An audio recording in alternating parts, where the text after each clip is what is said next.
Okay, thank you. Good evening, everyone. Welcome to this umpteenth meeting of the Zoning Commission of the Town of Caroline. And does anyone want to speak at privilege of the floor? I can't see everyone, so if I can't, just like raise your hand or something, shout. Not hearing anyone, I will move on to the next thing. We're going to approve the minutes, and cleverly I put on the top of the minutes that it was the meeting of November 12th, which is a lie. It was actually November 9th, but other than that, is there anyone do you like them in any other way? Does anyone want to move them? Bill is moving them, and Michelle. Any other changes? Hearing none, everyone who would like to say yes, say yes. Or Yes. not. Yes. Wonderful, thank you. Yes. Thank you, thank you. Oh, and welcome Barb. I know you were away last week, and welcome Will, because you were away last week. The town board liaison report. So Tim. Oops, where are my notes? Wait, I've got a text from Mark. Mark reports through me What's that? that the has printed today. Is that true, Mark? I didn't understand that. You broke up a little bit there, Tim. I didn't hear that. Not already. The mailer has gone to the printer today and should be mailed by Thursday or Friday. I was just going to add, since tonight's agenda is going to be discussing commercial this and that, I just wanted to remind the zoning commission that the town board established a task force now a year and a half ago, partially out of response to incredibly loud public response over the potential placement of a particular commercial enterprise at what was considered by 750 members of a petition to be an undesirable location. So I just wanted to remind us of that. And this is very much on the town board's mind. And I think I have probably nothing else that I need to report.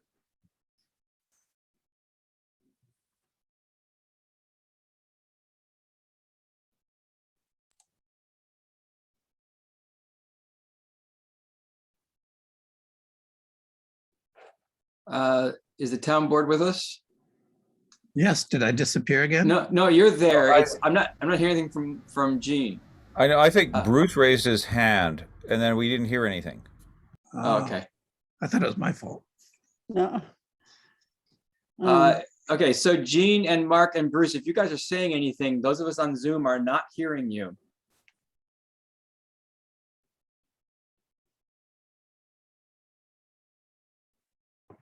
Action is being taken. I see.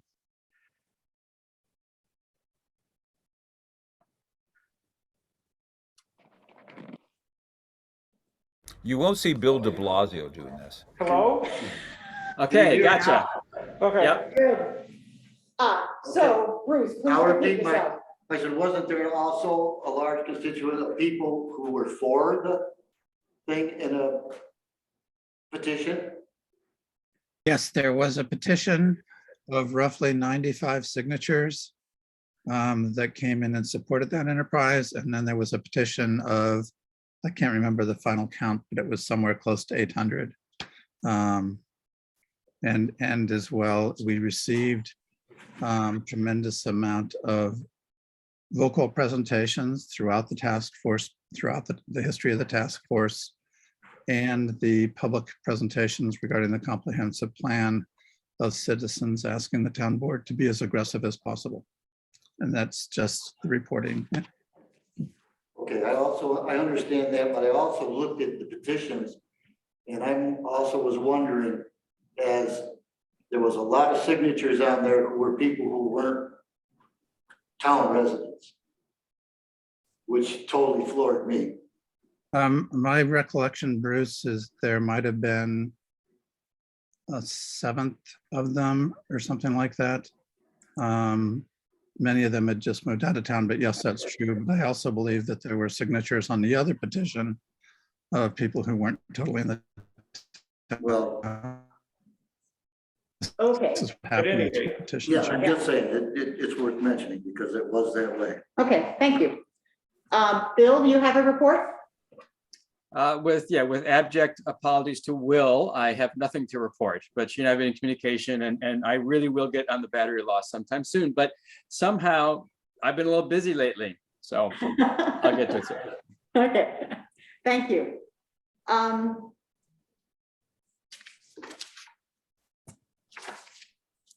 My goal this evening is to get fairly far along in commercial work.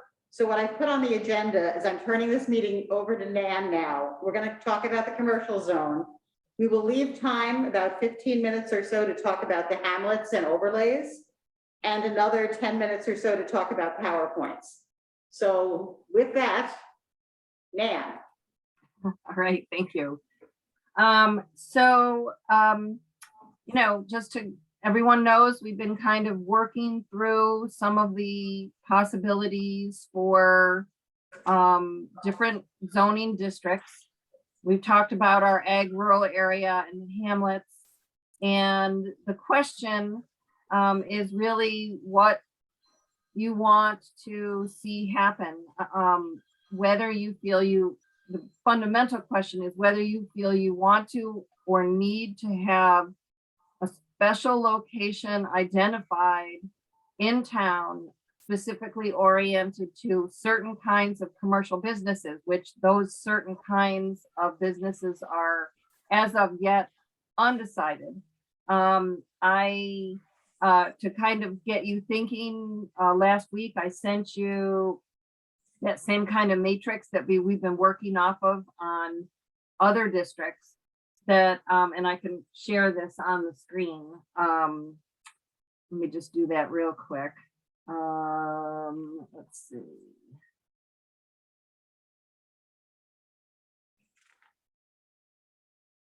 And so, you know, it kind of goes through what we had before, a purpose statement, potential uses that are often seen in more rural commercial districts that are oriented to a more rural highway.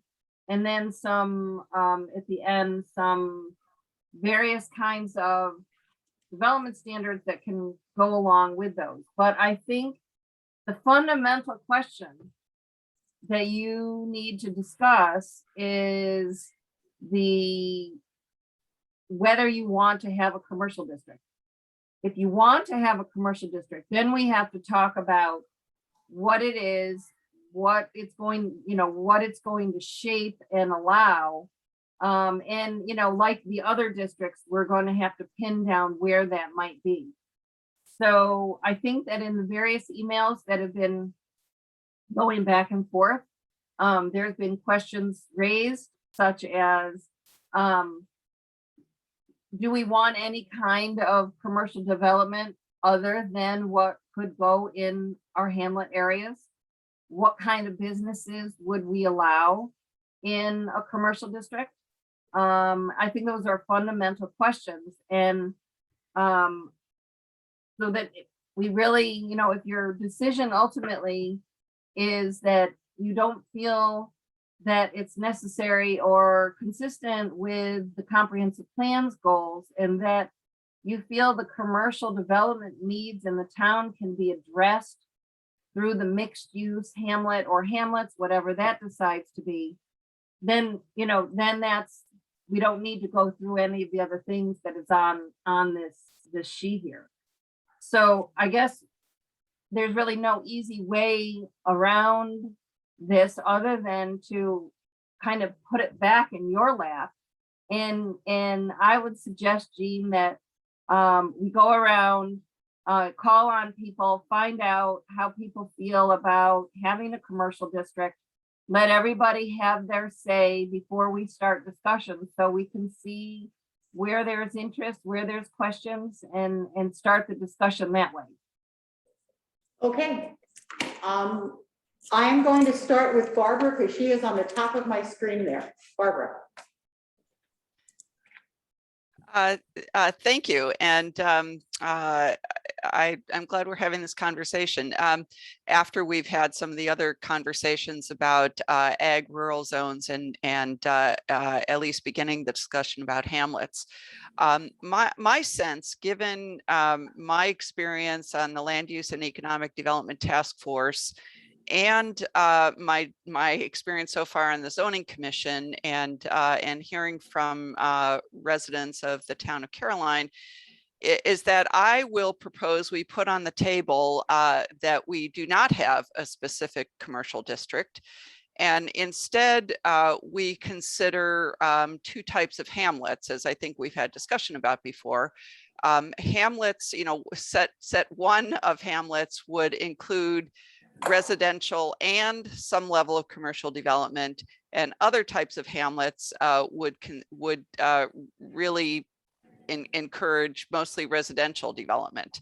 And if we do that, it seems to me that we can then construct the boundary areas of the hamlet type 1, which is a combination of residential and commercial, in ways that would foster and support appropriate commercial development within the town without having a distinct commercial district. And I say this and propose this for a point of discussion with the understanding that existing commercial entities, whatever could be defined as commercial, existing commercial entities within the town currently are allowed to continue to exist. But if they were to wish to make substantive changes in the future, then the zoning type that they are within in the future would influence the decisions that they may be able to make. So I hope my understanding of that latter point is correct, that this would not be like kicking out existing commercial entities from anything in the town. And if that is correct, then I propose that we have residential districts, types of hamlets with residential and commercial development, and types of hamlets with mostly or only residential development and no commercial district. Thank you, Barb. I'm going to go to the end of the alphabet now and ask Will if you have any thoughts.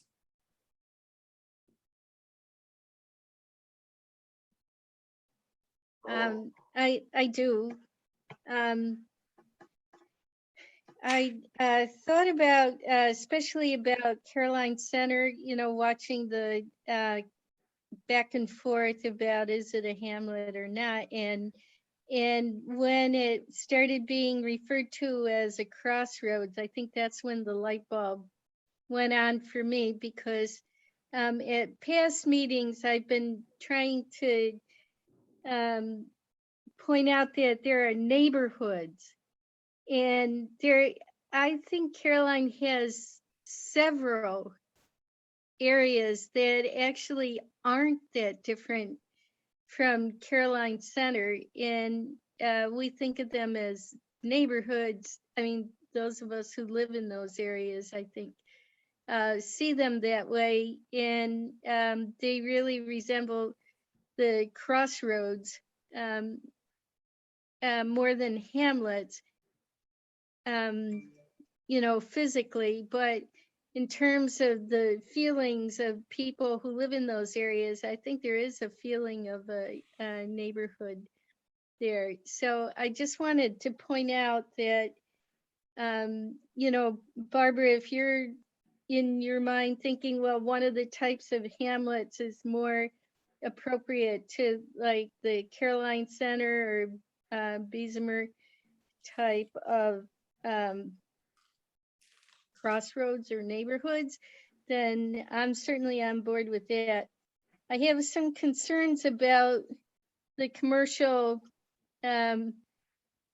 stuff still because I think there's a big difference between retail and home businesses, and many home businesses are certainly commercial. And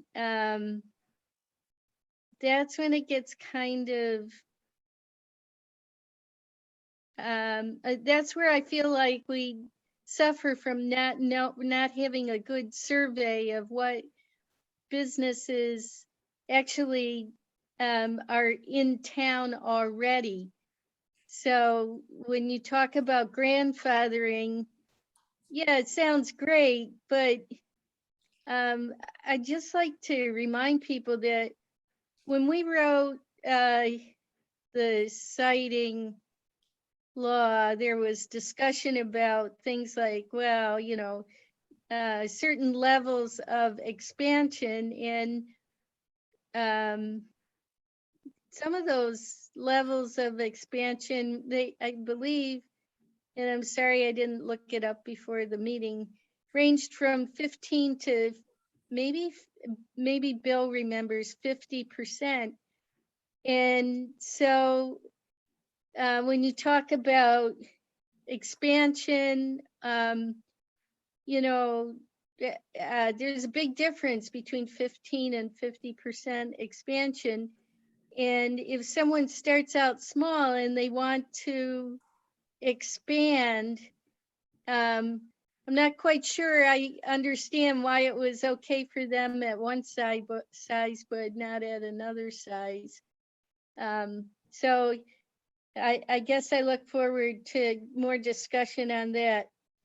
I also find it frightening as an owner of commercial property that as soon as one of my tenants, for whatever reason, could be retirement, could be the need to build new, more tailored facilities for themselves. But as soon as one of my tenants moves out, the rules change. And yet, you know, I've owned this property quite a while. It was specifically an investment. And I feel like the way the grandfathering has been put out there so far would certainly pull the rug out from under someone like me.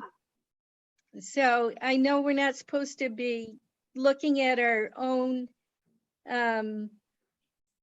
specific cases, but I don't think I'm the only person out there who would be going, oh, geez, you know, look how long I've owned this place, and now maybe I need to unload it really fast before life gets complicated. I'm very much in favor of small businesses, and I think anything that makes it easier for potential small business owners to just start up without a lot of overhead is important. So that's basically where I'm at. I hope that's helpful. Okay, thank you, Bill. I certainly don't remember making any decisions about grandfathering, so I don't think that's happened. So I just wanted to put that out there. Thank you. I don't think we'd have any say over whether a business was grandfathered or not. Probably not. Right. Phil, I'm gonna go back to the top of the alphabet again. Okay, thanks. I will admit to being ambivalent, and so I'm gonna in part be waiting to sort of see and evolve a point of view here, because for me, I took a look at the list of commercial enterprises here that Nan put out, because it comes down in part to, are there any on this list that are particularly desirable for the town that would really need a commercial zone? Because for me, the vast majority of these places we already are allowing in hamlets.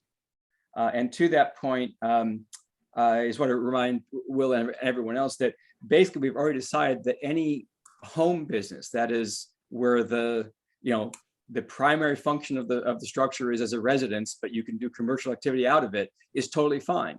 totally fine in the rural ag district, totally fine in a hamlet mixed use district. So in terms of, it's not commercial per se, it's whether we have a commercial zone with some larger things. So again, any home business, as we've so far been talking about it, is okay in Caroline, wherever you live.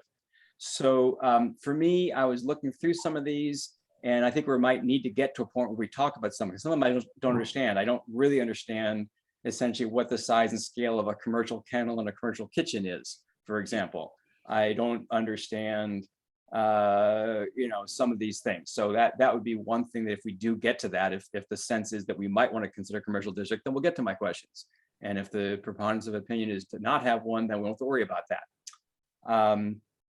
I am curious about sort of the tenant issue in terms of grandfathering. So at some point, Nan can maybe sort of tell us how that works under New York state law. Because exactly like, as I mentioned in one of the emails, the livery building has several businesses operating out of it currently. Let's say the massage parlor goes under. Does that mean if that area were not zoned commercial, that no new tenant for that space could be found? Or not? I understand the expansion issue. They could not suddenly double or triple the size of their building. I get that. So I don't understand how that works. I'm curious about that question. And that made me think and in terms of the different hamlet classes, again, I proposed this in one of the emails that I think that even if something, as I think Barbara's sketching out, is a residential hamlet, it could be defined that it could have a low number of businesses. So I don't want us to think that, oh God, we have to have a commercial center because then the only place we have a business is in a hamlet. I think that we do want to allow a certain amount of expansion room in the town for some additional things, because for just efficiency and scale, that if there's a lot of people living somewhere, they might need a convenience store nearby to avoid a lot of lengthy trips, that kind of thing. So that's my thoughts, which is I think we may need to get down to talking about some of the specific uses before I'm convinced one way or the other on a commercial district.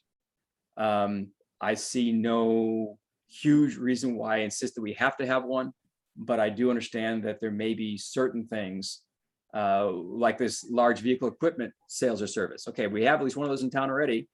Is that something we would allow in the ag rural zone, at which point the pressure for having that commercial district might vanish? So there's some questions like that I have. So I will end it there and let somebody else who has their thoughts more together speak. Thanks, Bill. Val?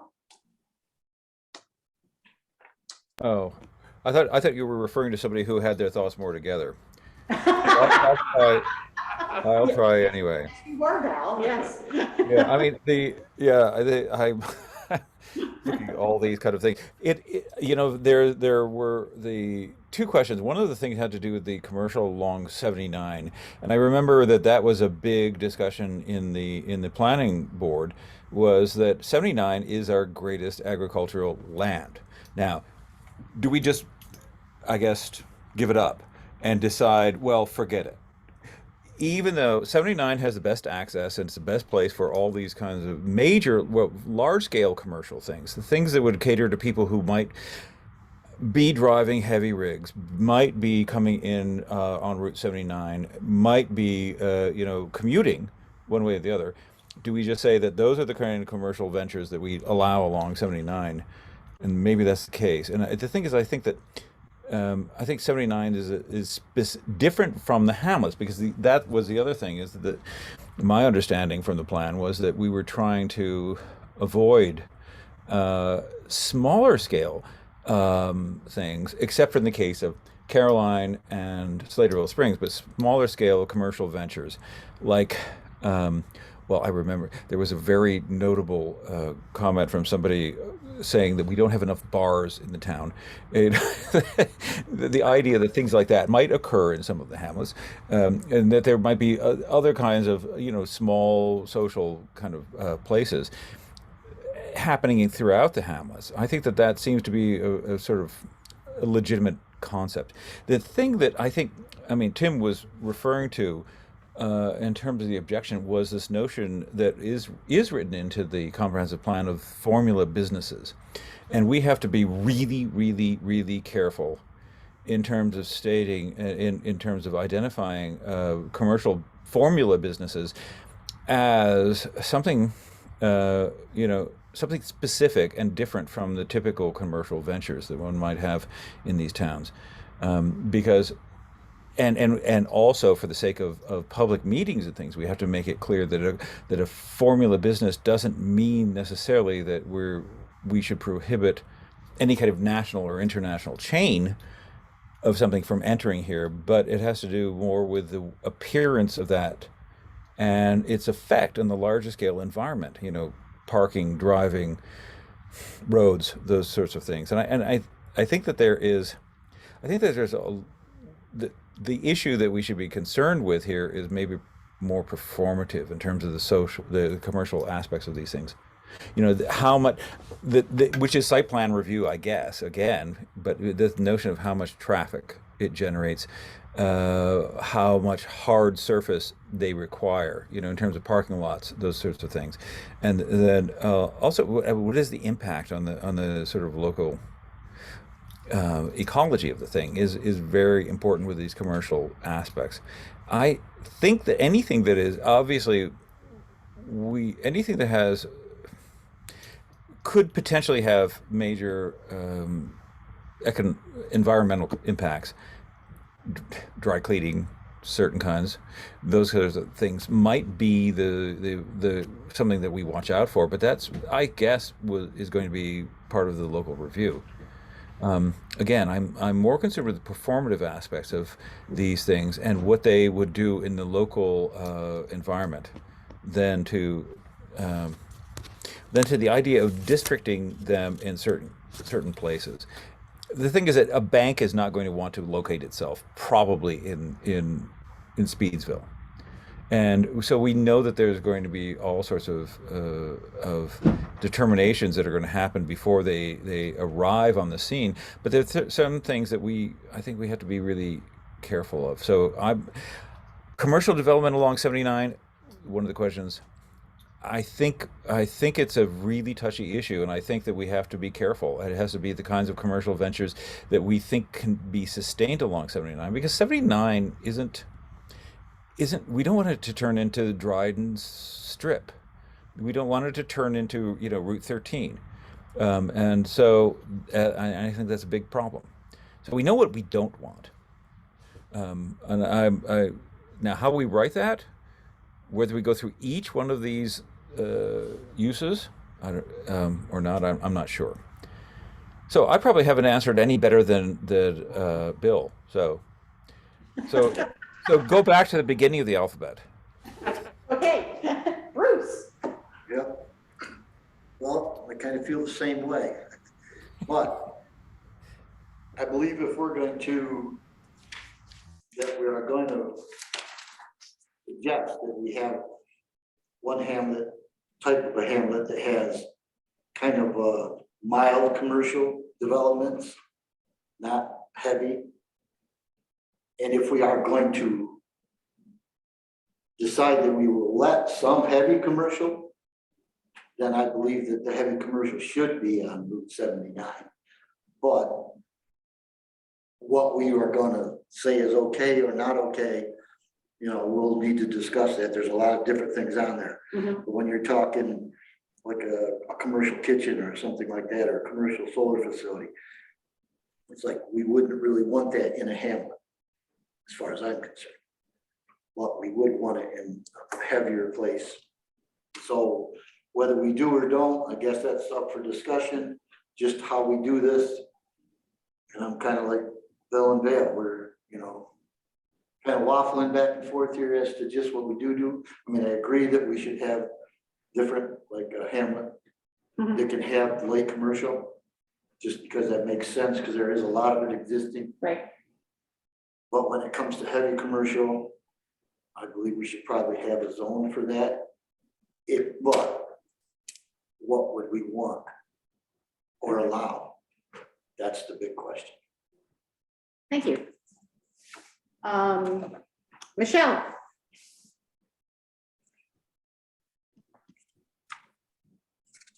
Sorry. Yeah, I don't think I have much to add here. I think I'm leaning against having a commercial zone, but that would mean you just wouldn't allow some of these heavier commercial uses. In other words, I don't think all the, heavy commercial uses should be spread all over the place, even in hamlets. I think regarding the hamlets, I disagree with that crossroads thing, Will. I think that Bessemer and Caroline Center were historically designated as hamlets, and I think it's worth maintaining that designation. I don't think they were just, you know, they weren't just neighborhoods. But I can see having them be, there can be two types of hamlets. One's primarily residential, and one is the mixed use like Slaterville or Brooktondale. I think in the primarily residential hamlets, you should allow, you know, of course, home businesses. I talked to my neighbor who's on the Carolina History Club and asked her what kind of businesses or commercial things were traditionally in Caroline Center, and they were basically home businesses. I think there was a blacksmith shop, there was a creamery, there was one building, we had a couple of law offices. So that just seems fine. And maintaining that as a hamlet doesn't hurt anything. It doesn't take away from anything. It doesn't mean we can't have hamlets or cluster areas someplace else. But I think, you know, yeah, let's keep them as hamlets, and they can be primarily residential hamlets. The commercial uses, I don't know. I think Val brought up a really good point about the prime farmland that's along Route 79 and looking to the future. Is it important to keep that? I think it probably is. Just, you know, at some point we're going to need to grow some food.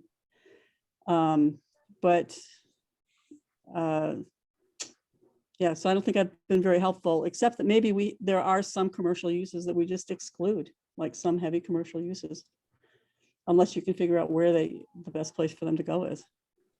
So I guess that's all I have to say. Thank you, Michelle. Ernie, is Ernie here or no?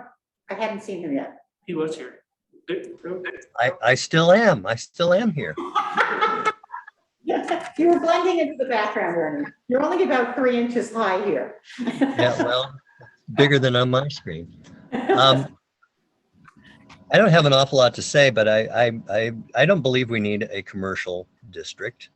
I think that there are things on this list that we should just simply not allow, and then let the process of review, you know, kind of take care of allowing things that are appropriate to happen in appropriate ways, and not try to pigeonhole things by drawing a line around it.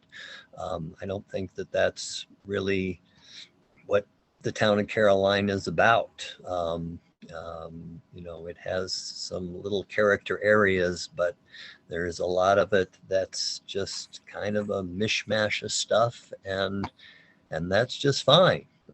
So that's all I have to say. And in terms of whether, you know, going back to the small hamlet, big hamlet, you know, thing, you know, I don't see any significant differences in how those necessarily need to be treated. I think that, you know, there's a lot of allowed uses that are fairly benign. I think we would allow them in anywhere, except that we do push things into having some sort of review if they're beyond a certain threshold. And I think that's always going to be appropriate in how this is written. So that's all. One thing I did want to ask, you know, we were starting to get into this email stuff going back and forth, and I kind of stopped getting into that conversation simply because I don't know that that's appropriate. Is it really appropriate for the commission to be having this kind of meetings outside of the meeting? That's just a generic question. And that's all I have to say. I will, I think we can. I have kept all of the emails, and they will all be kept in the, at the end, I will print them, and they will all go into the notebook that I hand to the town clerk. So there is kind of a record. So don't write wild in it, okay? Okay, because I mean, there's so much that has to be discussed, and I think that it's important that we keep these discussions going if we can. I just didn't know whether it was appropriate. Okay. Yeah, this is Mark. I'll just chime in that It would be comparable to town board work. So the town board is, it's perfectly allowable and certainly a normal part of function to have conversations between board members, you know, that are not during meetings. That's totally a part of the process, but any kind of, you know, as you make decisions, those have to be public. Those should be in the meeting. So, but certainly having the, you know, rough and tumble of, you know, exchanging ideas and having conversations is appropriate. So. Right. What we couldn't do is have all of us go over to my house and have a meeting and not have that recorded or noted. That would be, and having a quorum would be illegal. Right. So you can't come to my house. That's just how it is. Cancel the party. Afterwards, Okay. afterwards, we're drinking heavily is what I said. Okay. So- Jean, I know you have yet to speak. I don't know who else in the commission is present because I can't see. I have several things that would be in parliamentary parlance called points of information. And I will just do them when everyone has spoken, I think. It's just a couple data pieces. Okay. Evie and then me and then Bill. Hi, everybody. I apologize. I came in late. I've been at doctor's appointments and meetings, et cetera. So I'm not sure. It sounds like this is what do you think about commercial question? Is that correct? Okay. Yeah. I've been swinging back and forth between yes, no. I tend to be a little closer to where how Ernie described his point at this point. I'm a little worried about creating a commercial district along Route 79 as time goes by and having that potentially morph into something that isn't as controllable as it might be if it were left up to site commission review for each item. So that worried me a little. I didn't quite understand it. I like Val's comment about performative results because I'm very concerned about environmental impacts on that land, the creek, and essentially all that goes with it. If there's a way to do this without essentially stating that this is a commercial district, the area along Route 79, and rather have a item by item open to review, I might be more comfortable with that as long as we just, like I think Ernie said, outright ban certain things. You know, there's an element of charm that occurs when you have things like bakeries and things that are commercial that could be accessed by people in pursuit of recreational activities, maybe educational activities. So I'm a little reluctant to say outright banning or outright permitting. So I guess, I'm sorry, I'm not being very specific here. As far as the hamlets and commercial, residential, small, big, I think if I lived in one of the hamlets that was restricted, I would be offended. And I'm very looking forward to hearing what people, hopefully people who come from and live in those areas, have to say. I think designating them in ways that honor their history is going to be important. So anyway, that's my 2 cents. And if I went off track, I apologize. That's fine. Thank you very much, Evie. Let me tell you what I think. I have waffled about this as well. However, I really like waffles. So what I think is I'm concerned about where we put a commercial district, if we put one, because I think it would just perhaps encourage the kind of growth that we don't want. And then I will tell you that today I drove from my house through all of the hamlets to take some pictures from Nan, which was, I think, very highly informative for me. So I'm going to sort of tell you what I thought as I went along. So we first went to Caroline Center, which is right down the street from me. And I agree it's a historic hamlet. There are lots of houses that are relatively close together on Old 76 Road and past the Snow Farm. And it has all of the other things about being a hamlet that, you know, in that these people live relatively close together, but it doesn't have any commercial at this point. It does have a church, which actually, according to the state, makes it a viable hamlet. Then a viable hamlet. The state says if you have like a public building, it makes you a viable hamlet. And then I went down to Speedsville, which is definitely a very, it's a big area, really. It has, you know, it has that beautiful square. It has, I think, 2 churches now, a store, a fire station very close in, lots of houses fairly close to each other. It has some small commercial. It's got some body shop and things like that. And I think has all of the elements of being a real hamlet. That, you know, could have commercial. I could see that people might want to put more commercial in. There's one guy, I believe, who has like 92 lawn tractors along his driveway. I think he's all set to be commercial, don't you think? But then I went to Caroline. It's hard to find Caroline except for the green sign that says Caroline. Because as a historical hamlet, there's a, you know, New York State road sign that says Nathaniel Toby lived here. But all the other things that sort of made that a hamlet aren't there in that particular area anymore. There are things between there and when you get to Slaterville that are commercial. There's what was Larchwood Farms and is probably going to be some other kind of an agricultural business. Yeah. And is it Mixes that's there? Yeah, so that's there as you approach into Slaterville Springs. Then you get to Slaterville, which has a real big variety of things, and it has sidewalks,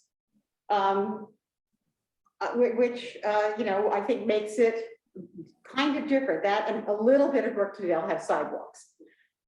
So it's got, you know, a fire station, the town hall, a church, a new little store, the Dandy Mart, a veterinarian. It has senior housing. It has a lot of things. Then it's kind of interesting because you leave Slaterville and you go on 79 and it's highly agricultural for a while. I mean, there's a pet place, a place you bring your puppies, right? And then there's not much, and you get to what had been West Slaterville and doesn't have any real commercial. It has a B&B now. But that's about it in what you would call West Slaterville. However, it's interesting as you go further down the road, as I was heading towards Beesmer, you get to the school and Carson's and what's the catering place called? Celebrations. The church. So there's a kind of a cluster of things right there that isn't in what was called a hamlet in any kind of way. As far as I can tell, it was never a hamlet. Then you get to the Beesmer area where it was the railroad station, and across from it was what was the livery, and now it has some commercial. And I think there's some kind of a massage therapist in that area as well. And then you turn down Beesmer Road, which Nan had pointed out to us, is, I would say it's our most almost suburban-y area. If you go down Beesmer Road and what is that, Wood something Lane? Thrush Lane. Yeah, yeah, whatever. Yeah, so that's probably the most highly suburbanized kind of an area. Then when I got to the bottom of the road, I turned right because I don't really consider going right to get you to Brooktondale, but there is that commercial corner, which I don't even remember the name of the new place. It's some kind of mid-state insulation and something else, and it's big, and lots of big machines. And there's also Extreme something or other, Extreme Trucks, right? And then you turn and you go into Brooktondale, which is again, what I really think of as a hamlet, it's got a lot of housing, but it has, you know, a biggish post office. Oh, Sladeville also has a post office, except that it's on the minor side, if you know what I mean. So it has a big post office. It's got, you know, the Brookton Market, which has become a big anchor in that area. You know, with the tent, it's got the community center and the old fire station, those two buildings. And a church and a lot of housing for quite a long way. I have no idea where the beginning of the hamlet is and the end of the hamlet would be. For me, that would be very difficult to say. And it also has some little side roads. It's got, you know, you've got Valley Road and Brooktondale Road, which split because I think of the configuration of the bridge at some point that went kind of wacky. And you've got the road that goes up to the, yeah, Burns Road, and you've got White Church Road. So you've got a lot of stuff in there, which I, you know, really think of as one of our major hamlets. So I really see the kind of differentiation between them. And then I think about that area where the church, where the school is, and that cluster, because it is, to me, it was sort of significantly different than some other places on 79. So I don't think we need to have a commercial district in and of itself, but I do think that we do have that one area that's got a lot.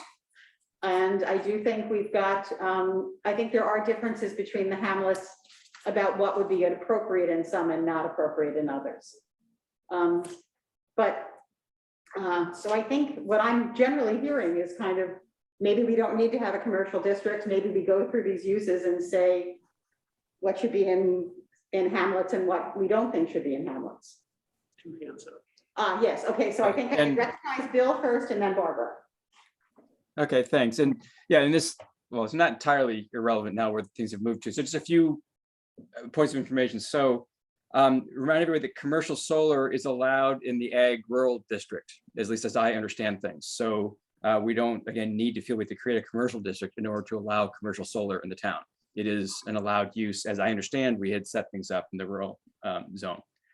Arguing the other direction, that might potentially argue for the commercial area exactly where Gene was just talking about, because it has sort of grown up there on its own. But again, I tell you, I'm definitely ambivalent about this, but the ag land along Route 79, the best ag land is not where Celebrations and Carson's, et cetera, have located. That land is closer to West Sladeville, and we'll have to get the maps out. But when I looked at it, and in particular, the proposed retail store along Route 79 that led to much discussion and consternation in the town. Part of the issue there was they weren't located. If they said they're going to be next to Celebrations, I'm not sure what the discussion, how it would have gone. But their proposed location was sort of in that open area between West Sladeville and where that proto commercial area is. And so part of the issue was that it was going in the middle of nowhere, as opposed to trying to locate up against existing commercial activities. And the debate in the town might have gone differently if it had. So I just wanted to clarify where the good ag land is, where that store was going.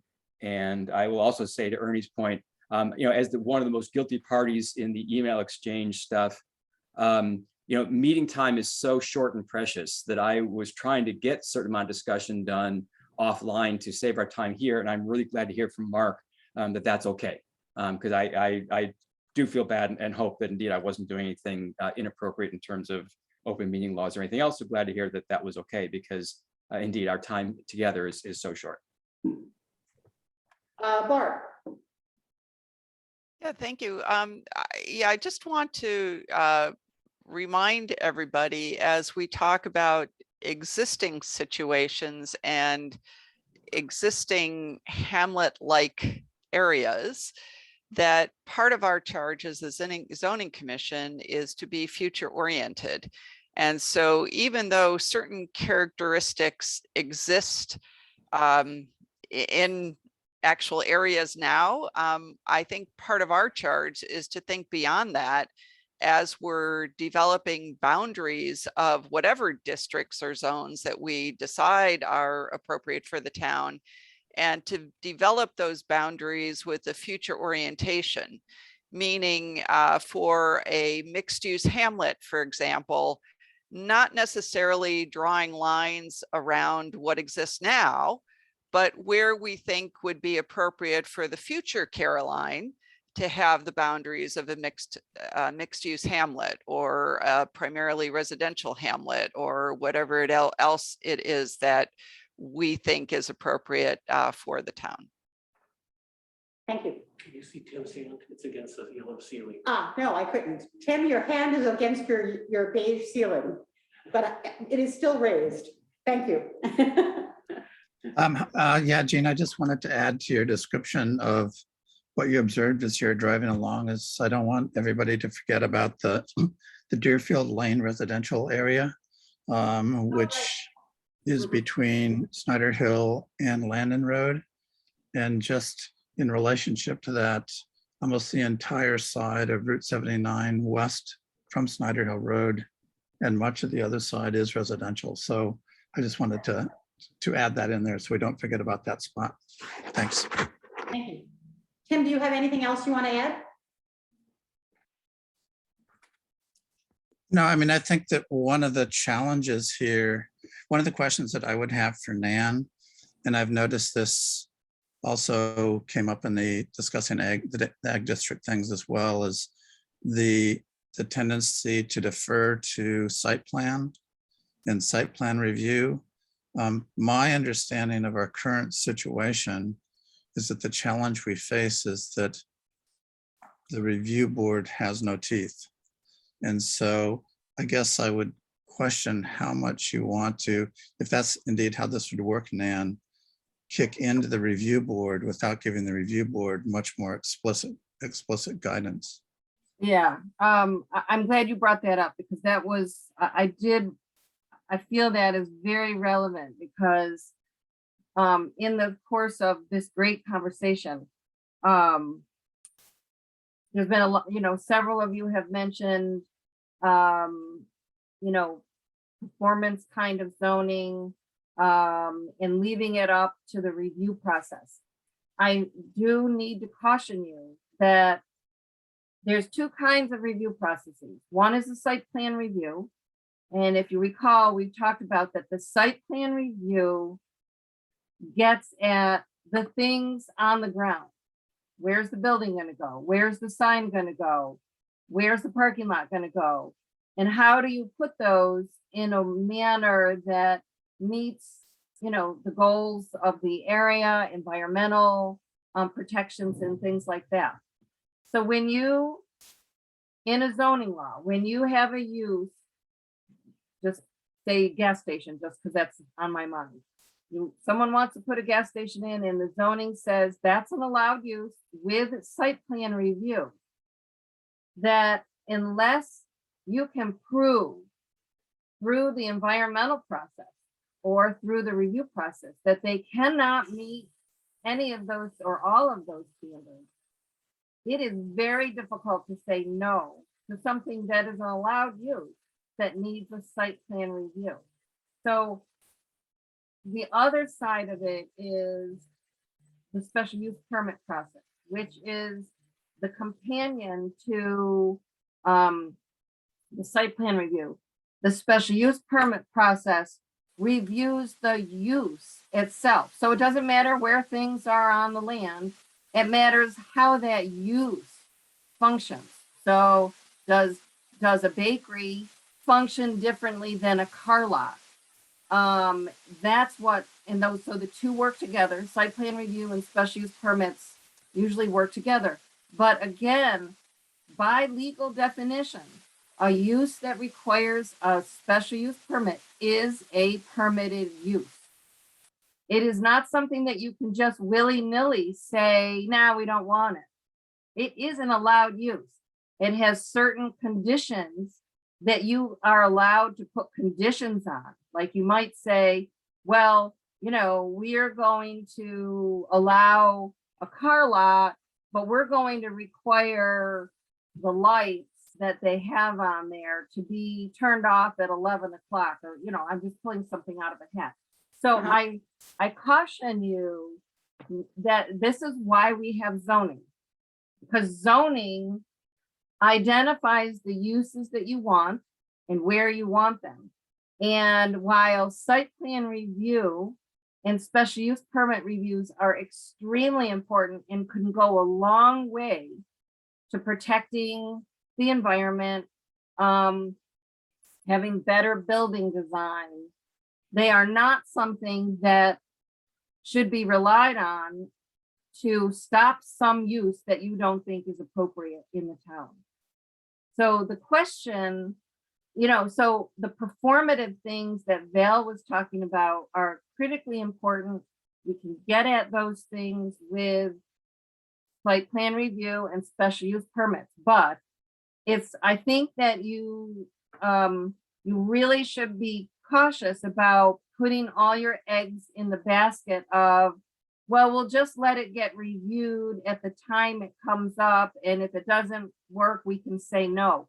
That is a really high bar to get at, which is why let's go back to the car lot. If a car lot is not appropriate, that you don't feel as a community it's appropriate in Brooktondale, then the only way to ensure that that doesn't happen is by having a district that says car lots are not allowed. So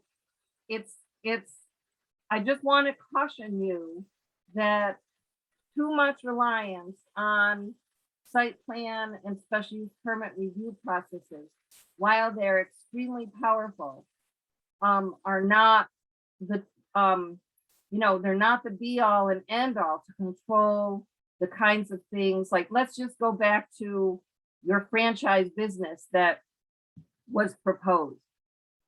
If you had zoning, let's just say you had no commercial district and you allowed a retail store anywhere in town, or let's just say you're only going to allow retail stores in hamlet areas, and someone came and proposed a 9,000 square foot commercial retail business on Route 79 outside of the hamlets, you could say no. The only way that they would be able to come in would be through a zoning change. However, if you allow retail to be anywhere in town, you could still require it to go through site plan review and special use permit, but you would have a hard time stopping that if you allow retail everywhere. So I just really want to caution that I don't want to have you get your hopes up too high to think that everything can be solved through site plan review or a special use permit. And the other thing that I wanted to say is that I hear what you're all saying about the commercial district, but I also hear you have identified a couple areas, this one corner after you turn right after Bessemer, the area around the school. So maybe another option that could bridge this gap between the small kinds of things that would be acceptable in a hamlet and this larger commercial district that people are fearful of. You could have something that we could call something different, like a neighborhood commercial district. It could be drawn around the school and the area that has kind of developed around the school that could allow smaller things, specific things, maybe square footage limited things or specific uses that would give you a little more flexibility for something that might be appropriate, but maybe not appropriate for hamlet. There's no reason why you couldn't take that corner, whatever it is that Jean mentioned, after you leave Bessemer that has some commercial development there, and call it a neighborhood commercial and allow for a little bit more commercial growth. So I just wanted to introduce that there are gradients of commercial uses, and maybe what you are gravitating towards, and I totally get that a commercial district I'm getting the sense that your feeling is not really where you want to go. But maybe some sort of neighborhood commercial district that had the site plan review and the special use permit and the site and the use table that would say, we think these things are appropriate. Maybe that's a bridge to give you some of that future allowance for things that we can't anticipate right now. So I'm only throwing that out as an idea. Definitely a caution about the site plan and the special use permit. And I'm certainly, entertain any other questions about that. So I turn it back to Jean to facilitate where where you've ended up on this. Okay. I think that we've ended up, I don't hear a lot of people talking about wanting to have a commercial zone, particularly all by itself. But Evie, I see your hand up.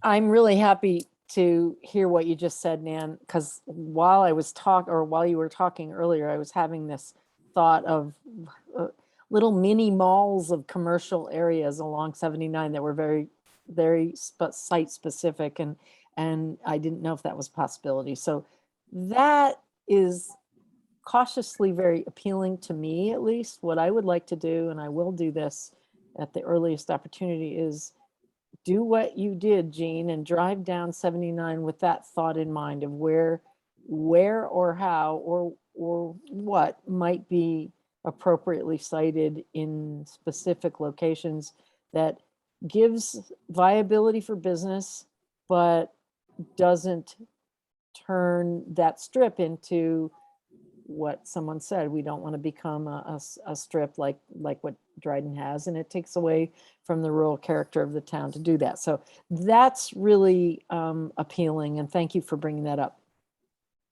Thank you. Can I just add one more thing? I'm sorry, I almost forgot.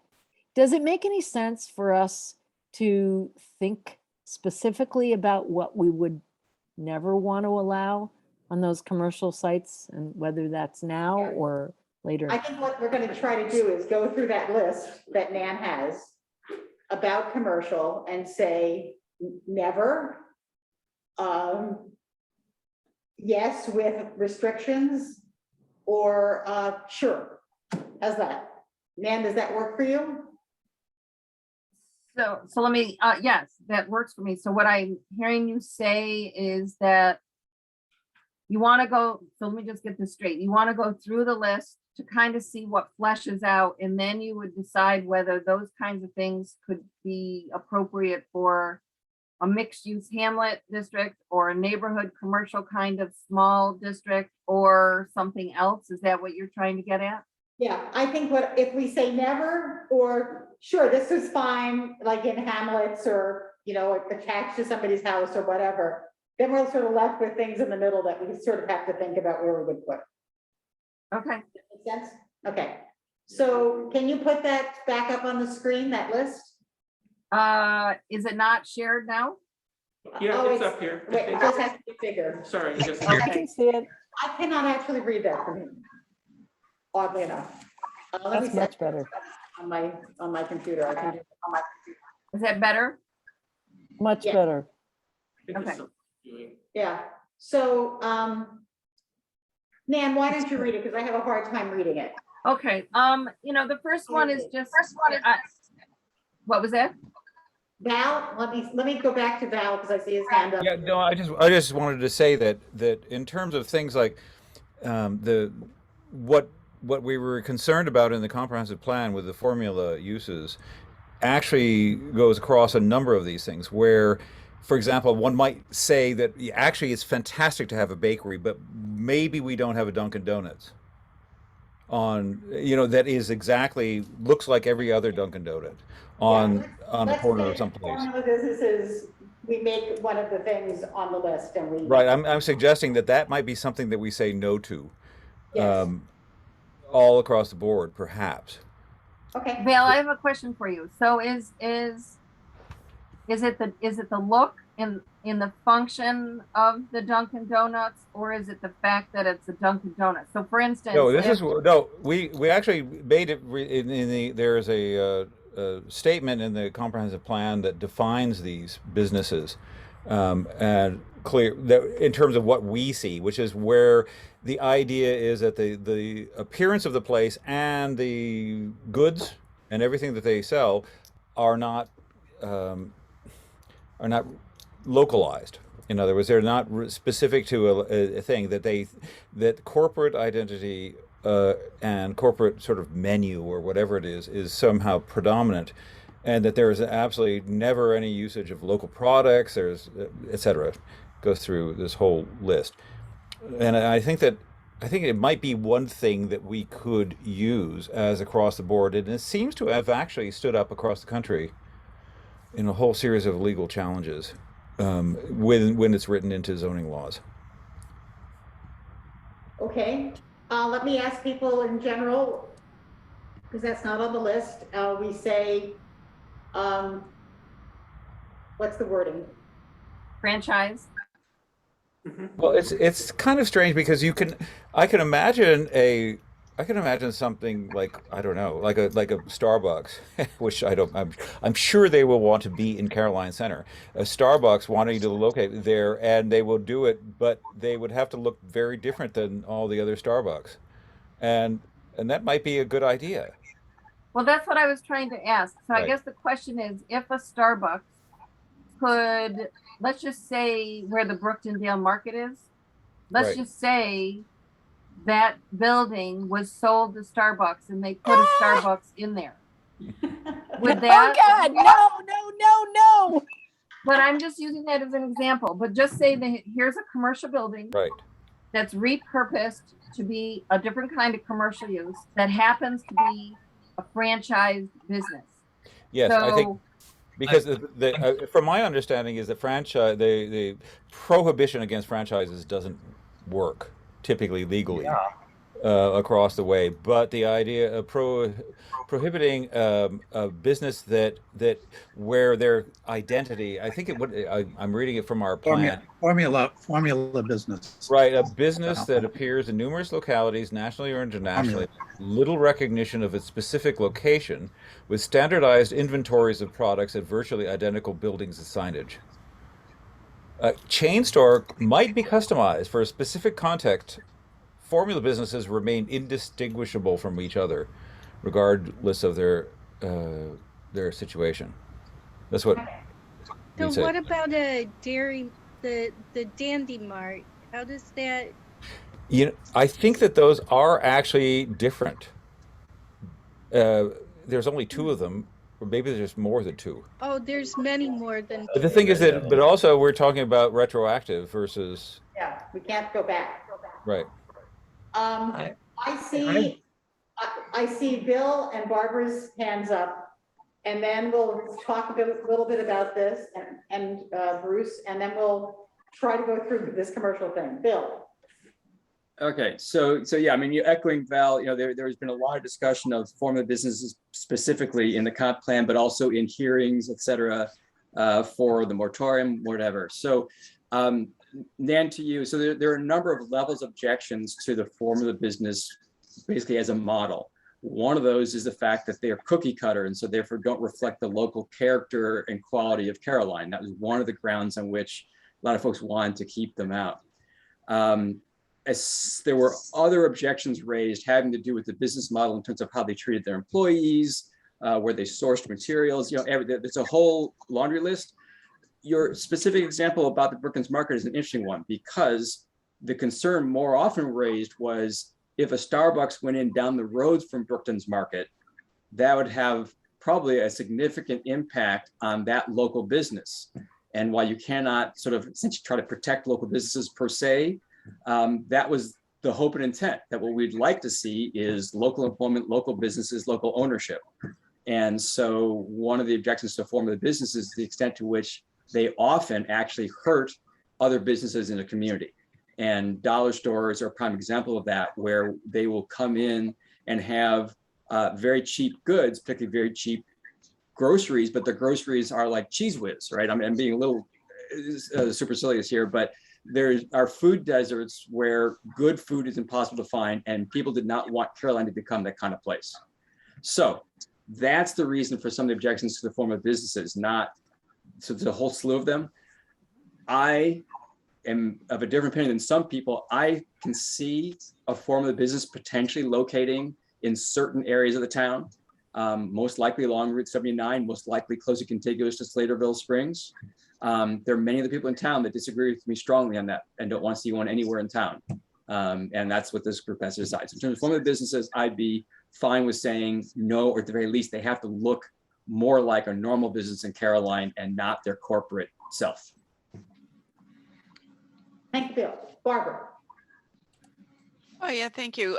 Yeah, I thought we had talked about this point with regard to franchised businesses or formula businesses a few meetings ago when we made reference, for example, to many localities in Vermont, which have franchised businesses, but those businesses look like the rest of kind of mom and pop Vermont, meaning if a franchised or formula business is allowed in the town of Caroline, the site design requirements would be such that the signage would not be their typical signage. It would be, you know, lower to the ground, more rural in character. The facade of the building would not be, cinder block, or it wouldn't be a flat top building. I mean, look at the site design standards that are in the revised proposed new site design guidelines and standards. And it would need to comply with those. So, it's not so much addressing the issues that Bill and others were raising about kind of the localness of who's employed and where the dollars go. But if such a business were to be located in the town of Caroline, at least how it looks physically would need to comply with site standards that are in keeping with the rural character of the town of Caroline as expressed in that revised site guidelines. And if the franchise business did not want to comply with that, of course, they could choose not to locate in the town of Caroline. We did have that conversation, but we had not gotten to the commercial area yet. So, Bruce, and then I see Val's hand up. Yeah, no, I agree with what Barb was just saying. If large formula business did come in and made themselves compatible with the way the town looks, the way the town is, I would think there's nothing we could do, or that's what we should look to do if we do let them come in. The other thing is, listening to Nan, it sounds like we almost have to create some kind of a commercial or some kind of a zone, no matter what we're trying to do, Hamlet or whatever, because we could run into a problem down the road if we're trying to control something and don't want that here. If we don't have a place that we say it is okay, that we're not going to be able to stop it. Nan, would you say that's? Well, I think No. what I meant was that if you could have a use table like we have here, and you could say, car washes. We don't want car washes. And so you just prohibit car washes everywhere in the town, then you won't get car washes. But if you say we're going to allow car washes everywhere in town, you can get a car wash anywhere. And the site plan review and the special use permit process are not likely to be able to stop that from happening. It could control it and make it better, but it's not likely to say no. So I think the what I was trying to convey was by having certain uses that are okay in the ag rural area and certain uses that are okay in the hamlet areas, would direct the uses that you want in the manner that you want to those places. Do you need a commercial zone to do that? No, but I'm just saying that that you can't, that's where the zoning district and this use table, whatever it ultimately turns out to have on it, will dictate what uses are allowed and what uses are not allowed. Okay.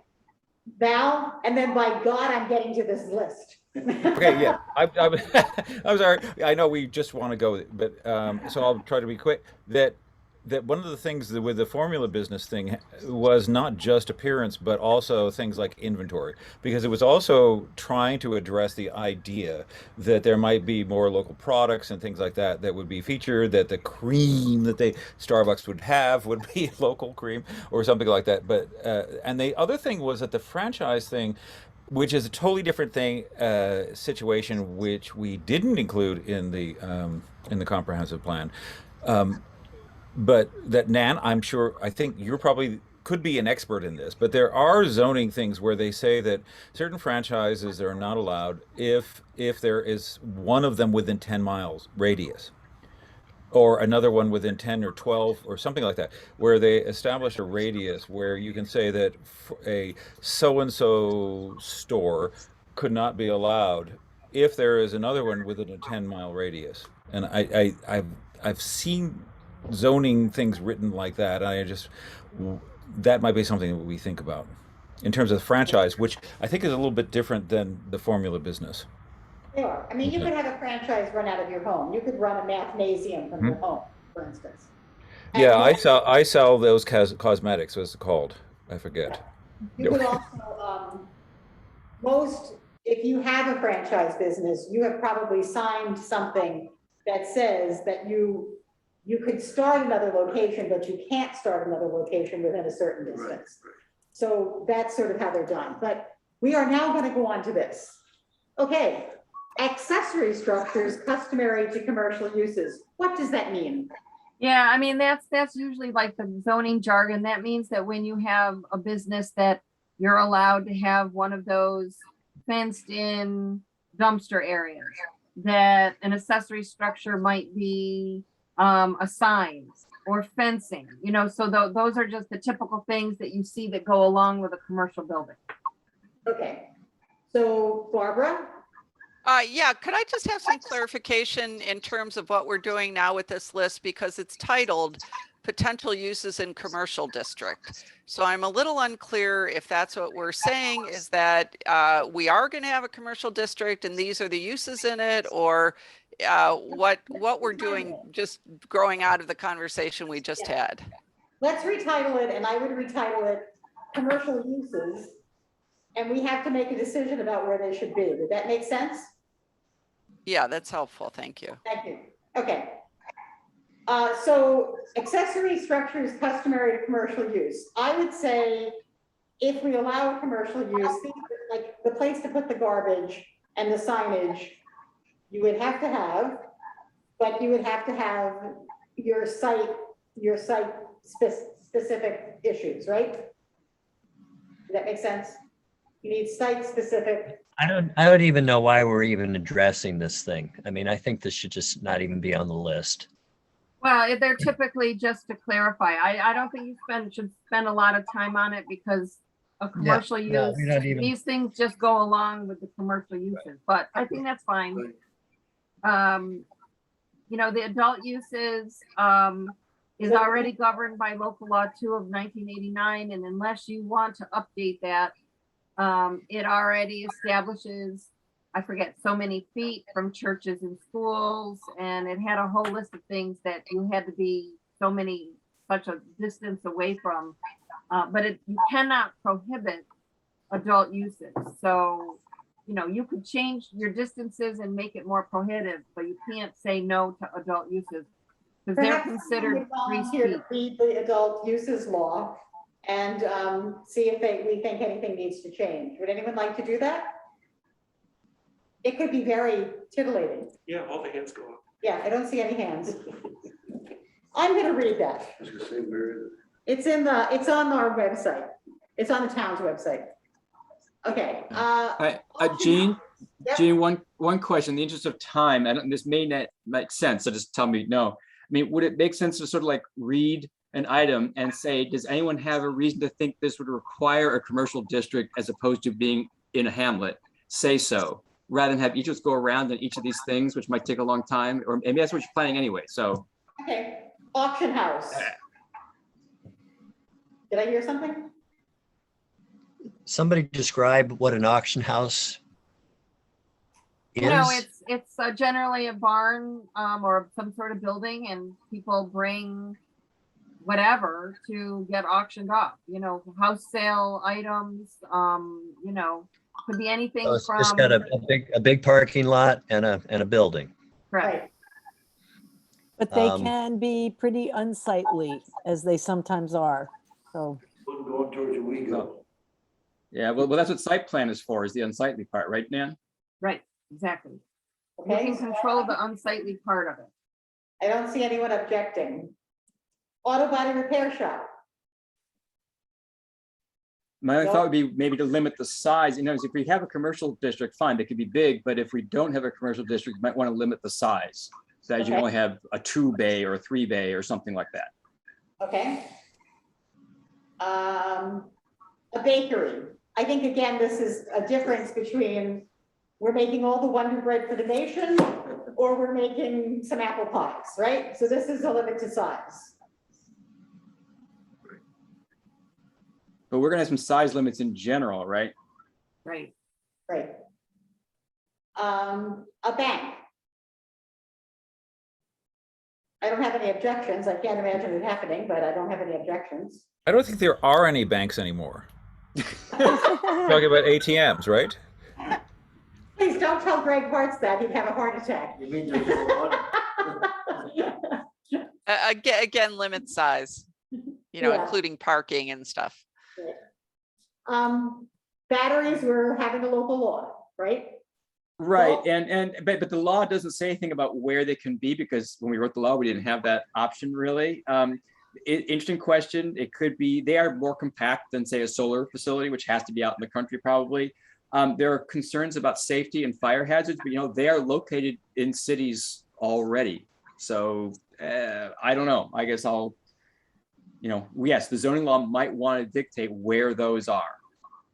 I think it would be useful to perhaps ask our fire departments about this too. I understand that some, like car fires, are extremely difficult to put out if, for instance, in a Tesla, because of the kind Right. of battery it is.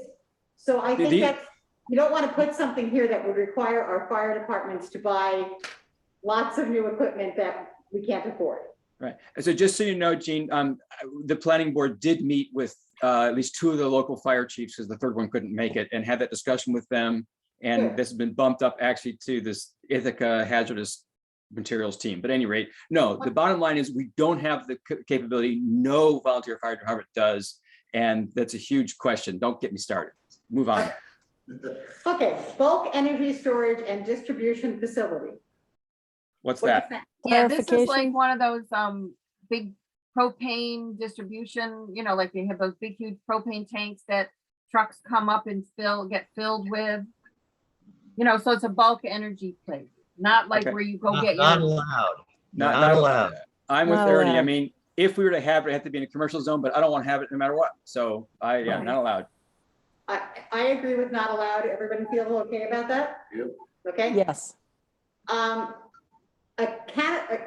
cannabis dispensary and cannabis lounges that's something that the town board has to. by Required. December It's 1st. required everywhere. No, it's not Well, the required. town board can opt out of it. They Is can the opt town out. board gonna opt out? No, we're considering that. The town Okay. board at this point is considering opting out on both. What does No. that mean, opting out? So Yeah. the state, So, the state's it's, cannabis, the the state's cannabis law allows for a whole bunch of cannabis related licenses, from production to growing to retail. And the state is allowing towns to opt out of allowing lounges and dispensary. Lounges would be like a bar only for cannabis. So the town can opt out of allowing them in the town if they do so by December 31st. If they don't, then the state could go ahead and issue a license for someone who might want to apply to it for being in your community. if the town were to were to opt in by December 31st by doing nothing, that's all it takes. In either then of you- the cases, the dispensary or lounge, we then later could not opt out. So one of the Correct. things that the town board is discussing is what are the implications were we, the town board, I mean, we just had a public discussion about this, so it's not secret. I mean, we're generally favorable to having dispensaries, but we're somewhat concerned about opting into cannabis lounge before there are any state regulations clarified about what that would mean.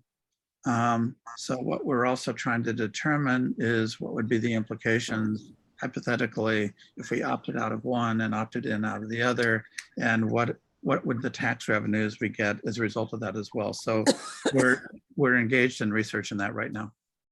And the other thing that from a zoning perspective is that if you opt in, let's say you opt in for a dispensary, it cannot be treated any differently than any other retail business. So if you allow retail businesses in your hamlets, you would have to allow that cannabis dispensary in your hamlet, because it can't be treated then as different than any other retail business. So it could go through site plan review, for sure, but from a zoning perspective, they are explicit about they are created equal to other businesses. So Nan, are dispensaries legally, are they popping up yet in New York, or are they still restricted? No, they can't do No, not anything yet. after the Oh, wait. regulation is finished and next year, sometime next year, these will happen.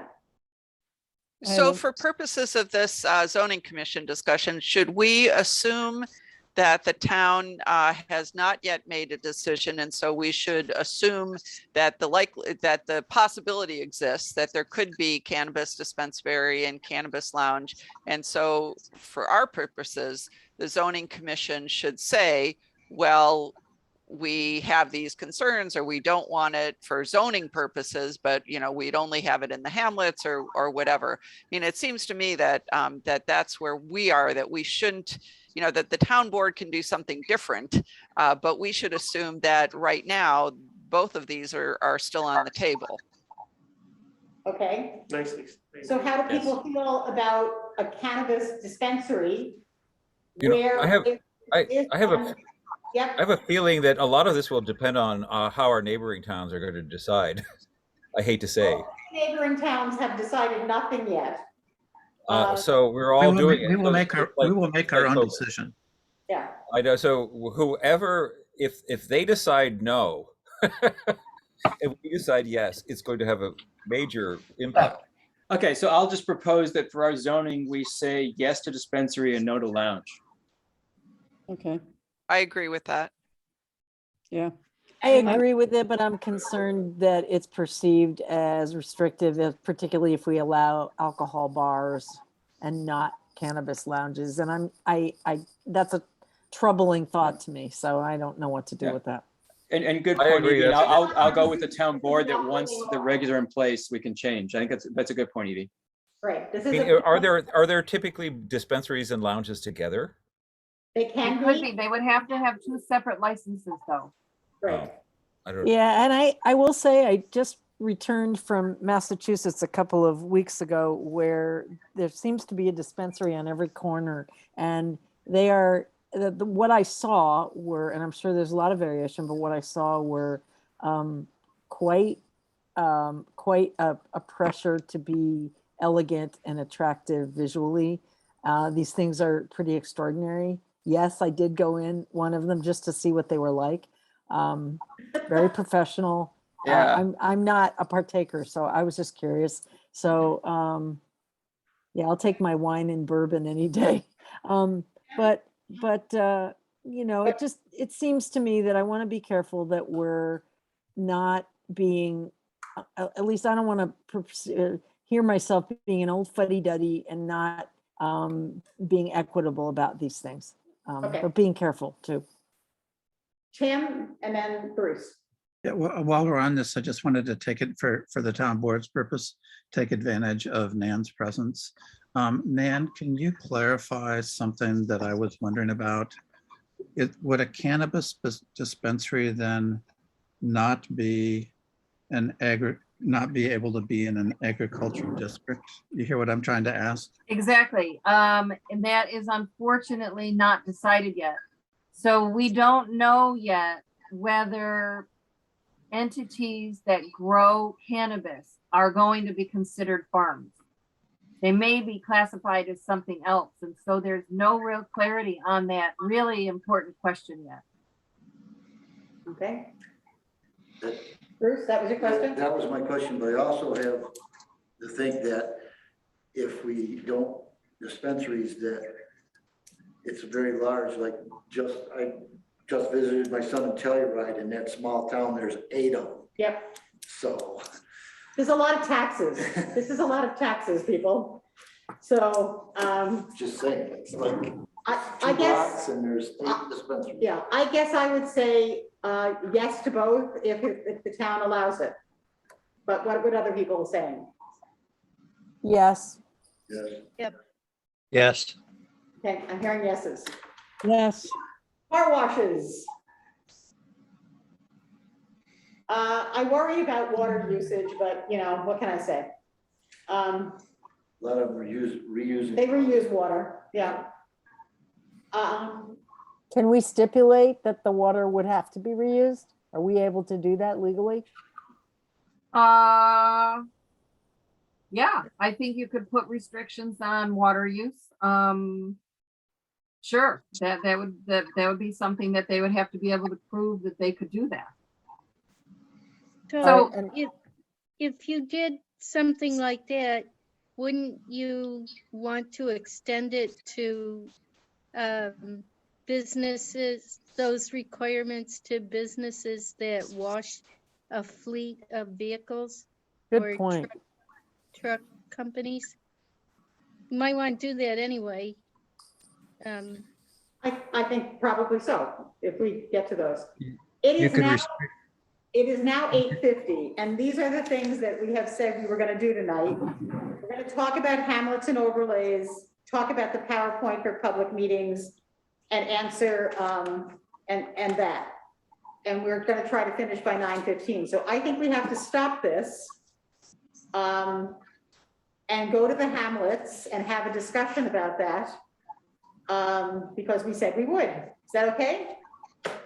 So before you Well- do that, Jean, am I hearing you right that you kind of for now have decided that you don't want to move forward with the kind of commercial district that we started off with talking about, that there might be other things that we still have to talk about, but the commercial district is really off the table. Did I hear that right, or am I supposing wrongly? I think what I heard is, in general, we think that we can have commercial uses in hamlets. And that, but that we are reserving the right to come back and look at various places where we think there might be commercial nodes. How's that for a concept? Like commercial. A commercial node. Okay, Hearing no objection, we're going to take that at the moment. And we're going to go back to talking about hamlets. And Bill had asked 2 questions, which I wish I had in front of me, but I don't think I do. Bill, do you have them? Oh, I did. Oh yeah, here it is. Okay. All right, so yeah, so it's basically springing off of a couple emails that went around, and the first question was the one we sort of talked a bit about already, which is Caroline Center, and whether or not to depict it as a hamlet. And that is the only reason the question comes up is basically for this meeting we're about to have in a couple of weeks to the public. I stress that the map we show isn't the final map, and so it's okay to undo this decision or any other decision. It's okay to color it in as a hamlet and decide differently later. It's okay to not color it in now and color it in later. But in terms of how we are thinking and how we think the town thinks about the town in terms of where the hamlets are, do we feel that Caroline Center should be colored in as a hamlet at this first presentation? That was my question. let us, Barbara, I see Barbara's hand up, and then we can go through and people can say yay or nay. Barbara? Yeah, I'm again with the viewpoint of thinking not only, but and historically what Caroline Center used to be and future oriented in terms of what it could be in the future. I'm in favor of Caroline Center being considered for now as a primarily residential hamlet, but with limited other uses that would support residential sense of neighborhood, like food and beverage or convenience store, you know, kind of as a gathering and supply place, but no other kinds of, you know, more major or extensive commercial uses. Okay. Do I hear agreement? Or do I hear disagreement? I see Ernie's I hand agree. up. I agree. I agree. I agree. I agree. I hear a I lot of- agree. I have, I agree I with have it. just a bit of a hesitation though, because we haven't really gone through the commercial uses list, and there, you may find there are other allowable appropriate uses on that list. But Don't we consider- did already go through a Hamlet business list a couple meetings ago that. Yeah, So we do have a quite an extensive list of things already for Hamlet businesses. right. Yeah, so I think Barbara's Okay. proposal is that we have a very limited set from that Hamlet set that Right. would be appropriate for Caroline Center. Think that's fine. We don't have that list yet. But it's the concept that it's going to be a small number, a small subset that sort of promotes the neighborhoodliness. Okay, Okay, well, I like the concept, and maybe after the meeting, I can find the list. okay. You've gotten that in your minutes and Val. No, I agree completely that it should be considered a hamlet. I think, though, it also, we might want to consider its uniqueness in being the first hamlet that anybody enters into Caroline, the town of Caroline, after they've left. Oh, Was no, it- we're talking Caroline Center. You're talking Caroline. No, but but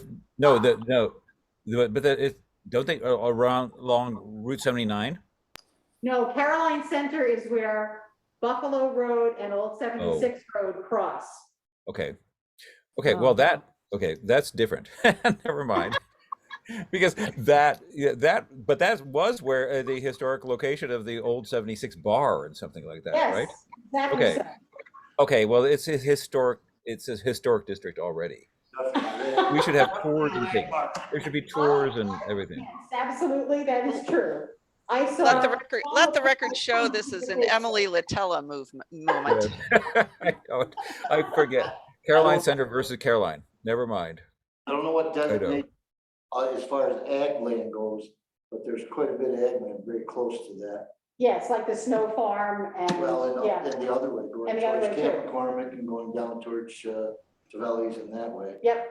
So, Yeah, I think where the limitations of the borders are is at this point indistinct. okay. But with that, I think Bill, I would say, yes, we think that Caroline Center is a hamlet. Yep. What was Well, your- this is instructions to Nan, not to me. So, you know, What was the other question that you had, Bill? okay, so this has to do with areas not already depicted by Nan in previous maps as hamlets, and specifically designating some areas of the town for residential growth that currently don't necessarily have a nucleation center like the Beesimer Station area. And so this is hearkening back to the concept in the 2006 comp plan of housing focus areas. And so the question was, you know, is that on the table for this zoning commission that we might want to depict other areas of the town for as possible zone for denser residential development, perhaps with limited commercial development? And if so, where would they be? And so as a placeholder, I was suggesting, asking the zoning commission, do we want or do we not want Nan to color in some such area on the map being presented at that meeting? And so that's the question, is do we? And if we do, there's a couple easy possibilities if we want to just refer back to the housing focus areas. I do think that if we decide to pursue this, that we need to decide, are those good? And I'm hoping that someone really smart like Nan can take this on to figure out what on earth made them think of those areas in the first place, and is that still justifiable 15 years later? But I would propose that we perhaps color the area that was, let's see, there was one along Boyceville Road running toward Route 79, and another one that was between Valley Road and Burns Road. Either or both of those would be reasonable options to color in. So those would be my proposals, but I'm, again, I'm just putting the question out for the zoning commission to debate. So let me just, let's get into our head. We're Valley Road and Burns Road. So what I would call Upper Brooktondale. Is that what you're talking about? Yeah, if I can share my screen for a second, I'll just wave a cursor around something. That would be Valley good. Road starts right at Brookton's Market, Yeah. where the back street goes in Yeah. the back. That's Brooktondale Yeah, Road. so I'm talking Mm. further on down for Valley. So Yep. let me, if I get, let me try to share my Yeah, screen. let me, I'm I'm working on trying it. to figure out, I don't have the control. Yeah, Mark would have to do that. Yeah, I'm Yes, Mark is looking for the audio visual I'm having aid. trouble navigating my See the participants. share screen at the Yeah. bottom? Yeah, I think you have to go to the participants list and then pick Right. Bill and make him a co-host. yes, I think that should Yeah. work. And that's what I'm trying, There- oh, there we there- go, is that- there he went, I missed him. Make, more, and then make him a co-host. Yes, we do. Okay, Okay, am I there? yep. All right, Okay, all right. sorry about that. Okay, so the two areas, there's this one here, which is, this I think is Burns, what do I have here? Well, it's roughly, this is one possible area along Valley Road. Bill, can you make it bigger? I can probably, if I were really clever, let's see. Hit the plus sign. Yeah, Hit the I did plus. now, Yeah, okay. There you go. There's a phase delay between what I do and what you guys see, but at any rate, so, one of the proposed housing focus areas does overlap with this traditional hamlet of Bessemer area. They had a couple others. One was this region here, extending out from Brooktondale to the east. And the other big area they suggested was this one here. Sorry, didn't mean to do that. Oh, let me get over here. This one here. Now, I have some beef about this here because this is good prime farmland. But at any rate, the question is, do we want to, again, there's some beginning, you can see the partial lines, there's some beginning of denser rural development there. But, so do we want to show that, oh, it's not just, that we, not just these historic areas, but we might, want to focus growth in non-historic areas that seem most suitable for it, which might be because they have the potential infrastructure, because they have the aquifers, because whatever. That's the question. And so these are the two possible areas I was thinking of, only because they were what were mentioned in the comp plan.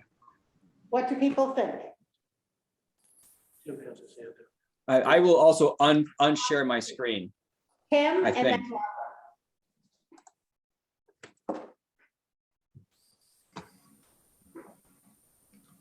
Aren't there a couple of farms in that area?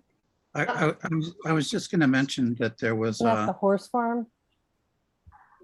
regarding this, this corner of Route 79 and Boyceville Road, there was a list of real estate transactions in the Tompkins Weekly a couple of weeks ago. Hmm. And there are two lists of sales. One was 2 Boyceville Road, and the other was vaguely called Slaterville Road, and they were both listed as having sales of $1 million, which almost seems inconceivable, but it was on the list. And this is the kind of thing that you get in the Ithaca Journal of the weekly real estate sales. So I just wanted to mention that. It might be just a total fiction, or it could be an indication of a way to think of potential pressures that the town might be under at some point. Yeah. Let me say that 2 Boyceville Road is the White House on the corner of Boyceville Road. It's not the Lychocks farm. It's not my chops. It's not Lychocks. It's the White House on the corner, which is actually quite a small lot. Hmm. So unless there's gold buried there, it makes no sense whatsoever. Because I went and looked. So Just that's thought I'd mention that, that's all.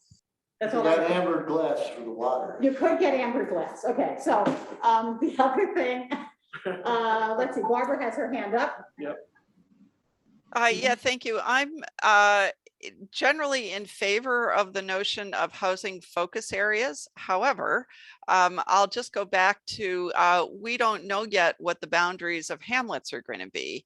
And given the map that that Bill just showed, you know, I might suggest that some of the hamlet boundaries that we might consider might include some or all of the housing focus areas that Bill just identified for us. So, you know, I guess I come out on this that I like the idea of, again, future orientation for the zoning commission of where do we really want to encourage, if there's going to be housing growth, where do we want to encourage that in the town?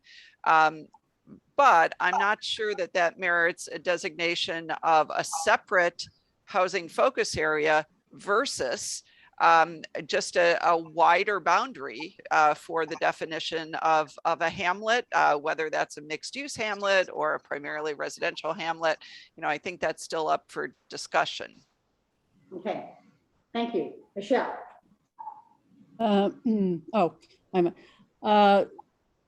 Sorry. I agree with Barb, and I would just say that I don't think any of these proposed housing nodes or focus areas should include prime farmland. And it seems like that Boiseville area, I mean, it wasn't Boiseville itself built on prime farmland. And so to expand that, yeah, I drive by that area all the time. I just would kind of hate to see that whole thing become houses. But anyway, yeah, not there, but yeah, other places I can. I agree with Barb's take on it. Okay, so, and Bruce? I agree 100% with Barb. I think the lines that we draw for hamlets, development is gonna go, you know. Right, and we also said beforehand that we need to put into this that hamlets have the ability to expand over time. We can expand them ourselves, but they can also expand over time. I am going to see if we can sum this up. Ernie didn't talk yet. I'm just going to quickly, I'm going to agree with Barb. I just want to go on the record that I don't think that we're clairvoyant enough to kind of identify housing focus areas that really make sense. Looking over, I spent some time just looking over property maps, and you know, there's lots of little clusters of smaller lots sprinkled throughout the town. And I think that it's you know, in that these housing focus areas that are identified are already close to existing hamlets, that they should just be incorporated within them. So I agree with Barb. Okay, so let me see if I can try to sum up what I think I've heard. We are going with the hamlets that we have talked about. We are going to put on the map this possibility of this sort of Bessemer-ish hamlet, I think, because it has been on the map. And we're going to say to people at the town meetings that we're looking at hamlets as a place where there can be commercial activities, you know, limited in some size depending on the hamlet themselves, and that we may end up with two types of hamlets, but at the moment we have not discerned what those would be. Is that what I heard tonight? Yes. Yeah. Yeah, I think we're a little closer. I think we definitely want at least two kinds of hamlets is what I'm hearing. Yeah. Yeah. Okay. Right, and we can generally describe what those two types are. Yes. Right. Okay. Nan, can you? And I what? Yes, I mean, yes, I think that when you went around and talked, pretty much everyone said the same thing, that you see two kinds of hamlets. I think that for the purposes of the meeting, that, you know, it's all kind of generalities, but we could show them where we have colored in for hamlets and describe the two types. So yes. Okay, good. I have to tell you that when I told my husband this morning that we were going out to take photographs of hamlets, he said, piglets? Yeah. So I'm considering him, the masses in this, okay? Well, I will also say that before I went to the dictionary to look it up, I now know that a hamlet simply means like a collection of houses, basically. It's a slightly denser population. I always thought a hamlet was like some little proto village that had more stuff, which is simply how our comp plan defined it. But I it always, just means, I always assumed it was a Danish prince. yeah. It's generally, I think, considered to be a location that does not have a government of its own.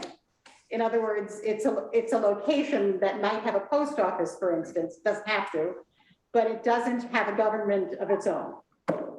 That's the government definition.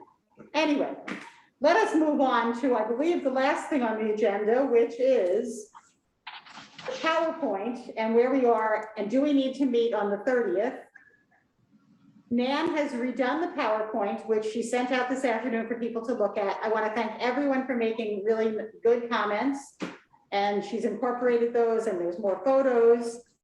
I think we're pretty well set for the meeting. There's a couple of things to discuss, but it's not a huge number. We may get those done. Nan and Mark and Rick and I, at least, are going to test the new Zoom system and the PowerPoint and all that sometime soon. We could meet on the 30th, perhaps briefly, to kind of go over that meeting so that we all feel comfortable. How do people feel about that? I suggest meeting on the 30th if people have that, can make that open, and using whatever time is needed to prepare for the public meeting, but then using the rest of the 2 hours to make progress on the other things that we need to do as a zoning commission. You know, our time is getting tight, especially with the holidays coming up, and I'm sure we'll miss some meetings over the holidays, the winter holidays coming up. Good. If that's okay with people, then we will meet on the 30th. We'll meet for the full 2 hours and we'll do this. Then we have the December 2nd meeting and the December 5th meeting. The week of December 6th, we are scheduled to have a meeting on the 6th or somewhere in that week, and also on the 14th, and then not to meet for the rest of the month so that Nan can write.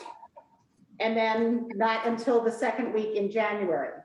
Because what else did she want to do during those weeks except write?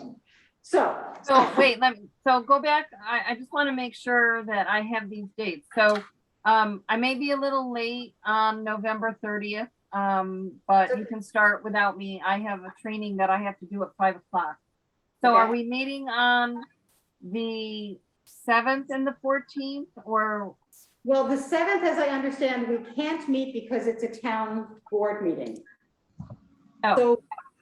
So we could meet on the Monday, the Wednesday, or the Thursday. And what I need to know from people is, do any of those work for people? First of Again, you all- can meet without me. That week I can only meet on the 9th. I have things already booked on the other nights. But you can, I could see if Rick could be with you, or you just meet without me. Okay. No Thursday for me. So what we would be doing on the 6th is going over what happened at the public meeting, discussing that amongst ourselves, and then trying to move ahead. I think it would be good to have Rick there. That would be the week of December 6th. So does Monday work? Well, I'm going to say, if you can't come on that day, shout out that you can't be there. So that would be, I don't have a calendar in front of me. What's the Monday of that week? The 6th. The 6th. Does Monday the 6th work? If not, Just FYI, I'm out that entire week, so the question is kind of moot for me. Sorry. that's okay. Yeah, and I'm also kind of, from the 2nd to the 11th is my dark zone. I'm in like total shutdown, unfortunately. Let's move to the 14th. Can't we do the 14th? We are doing the 14th, I think. Then do the 14th. The 14th is fine. The question is, I think we need to have a time right after the public meeting where we download. So we could do the 6th, the 8th, or the 9th. Besides Val and Barb, I hear no one saying that the 6th doesn't work. How about the 8th? I can do the 6th or the 8th. Okay, I can do the 8th as well. I have another call that I do on the 8th. So Okay. I could do, let's I could do do the 6th. Let's do Monday the 6th. Okay. And if that's right after the Sunday thing, we can sort of see where we are. Nan, if you've got any particular comments you want to send, maybe you can either call me or something like that. That would be great. Send me a note. And we'll download that, and then we'll try to plow on with the commercial and or the commercial uses that we just discussed. And that would be great. Okay. All right, and then- Gene, I have one question. Sure.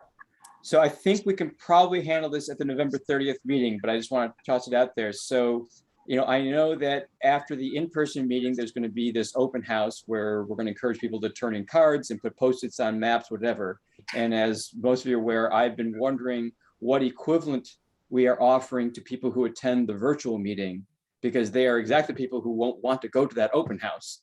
And so a mechanism for allowing people who are attending the virtual meeting to also give us some feedback on that very nicely worded question slide that Nan has or anything else. And I don't know what that should be. I don't have any great ideas. We can discuss it November 30th, as long as people feel that's enough time to figure something out for the 2nd. Okay, well, some things that we could do, or we could put up a place for people to email answers to those questions in a slide, and they could come in to me because I have nothing else in my email box, and I could distribute them. We could, if people, I think the hard part is that people aren't going to really get a chance to look at the posters. We could try to put the posters somewhere that following week, like in the clerk's office perhaps, or is there some place that we could put the posters that people could look at them? Well, won't we have the same posters? Are these maps? Are these electronic things also? Yeah, So can't we just post them on the website? Yes, we could post them on the website. That would be great. We'll post them on the website. And similarly, I would suggest that that the questions, some of the prompting questions be posted on the website as well, because people are not going to like scroll down Right. those questions from the slide that's up there. It's one thing, again, the in-person meeting that can be displayed on the wall as people Right. wander around. But, if you're in a Zoom meeting, what are you going to do? Take a screenshot if you're really clever. So that makes sense. If we put things on, we put those things up and we say, go to this, and it's basically our zoning page. We can have the things up on the zoning page, the maps, etc. We can have the questions posted, and we can say to respond to any of these questions, send this to Jean McPeters.